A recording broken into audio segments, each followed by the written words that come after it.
பிச்சாவரம் அருகே உள்ள கிள்ளை தைக்கால் பகுதியில் மாசி மக தீர்த்தவாரி விழாவிற்காக வந்த பூவராகசாமிக்கு இஸ்லாமிய தர்கா சார்பில் பட்டாடை அணிவித்து வழிபாடு நடத்தப்பட்டது. கடலூர் மாவட்டத்தில் உள்ள பிரசித்தி பெற்ற வைணவ தலங்களில் ஒன்று ஸ்ரீ முஷ்ணம் பூவராகசாமி கோயில். ஆண்டுதோறும் மாசி மகத்தை முன்னிட்டு தீர்த்தவாரிக்காக சிதம்பரம் அருகே உள்ள கிள்ளை முழுக்குத்துறை பகுதிக்கு வரும் நடப்பாண்டு மாசிமக தீர்த்தவாரியை ஒட்டி கிள்ளைக்கு பூவராகசாமி தீர்த்தவாரிக்கு வந்தது.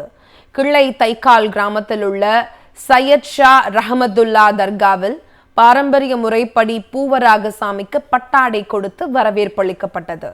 இதில் இஸ்லாமியர்களும் இந்துக்களும் திரளானோர் பங்கேற்று சாமி தரிசனம் செய்தனர்.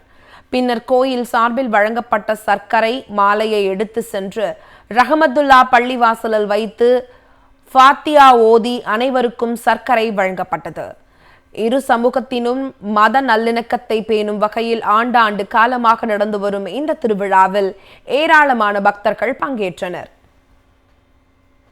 எல்லோரும் மத ஒற்றுமையாக இருந்து எங்கள் சார்பாக வரவேற்பு கொடுப்பதில் தேங்காய், பணம் மற்றும் பூமாலை கொடுத்து பட்டு சாத்தி அதை வரவேற்பதும், அவர்கள் தீப ஆராதனை காட்டிய பிறகு நாட்டு சர்க்கரையும் மாலையும் கொடுப்பார்கள். அதை கொண்டு போய் ஹஜ்ரத் சையத் ஷா ரஹமத்துல்லா அலி தர்காவில் சாத்தி இறைவேண்டல் எல்லாரும் சுபிட்சமும் சந்தோஷமும் பெற வேண்டும், எல்லோருக்கும் எல்லாமும் கிடைக்க வேண்டும் என்று இறைவேண்டல் செய்து வரவேற்பு கொடுப்பதும் இது மன்னர் நிலையத்துக்கு எடுத்துக்காட்டாக இருப்பதால் இது தொடர்ந்து நூற்றாண்டு காலமாக நடைபெறுகிறது. பூவராகசாமி திருக்கோயில் சார்பில் அவர்கள் கொடுக்கக்கூடிய அந்த மாலையையும் அந்த நாட்டு சர்க்கரையும் எடுத்து சென்று ஷா ரஹமத்துல்லா அலி அவர்களுடைய அந்த நினைவிடத்திலே வைத்து துவா செய்து பாத்தியா ஓதி அந்த நாட்டு சர்க்கரை அனைவருக்கும் விநியோகம் செய்வது நம்முடைய இந்த வக்போர்ட் ட்ரஸ்டினுடைய தலைமையிலே நடக்கக்கூடிய இந்த நிகழ்ச்சி மிக வரலாற்று சிறப்புமிக்க நிகழ்ச்சி.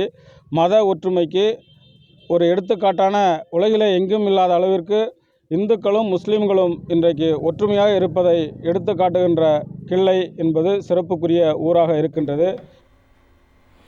இதேபோல் கும்பகோணம் மாசிமக தீர்த்தவாரி நிகழ்ச்சிக்கு வந்த பக்தர்களுக்கு இஸ்லாமியர்கள் அன்னதானம் வழங்கியது மத ஒற்றுமைக்கு எடுத்துக்காட்டாக விளங்கியது.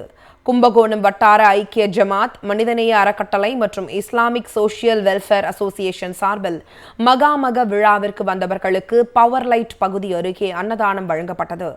இஸ்லாமியர்களுக்கு பக்தர்கள் நெஞ்சார்ந்த நன்றியை தெரிவித்துக் கொண்டனர்.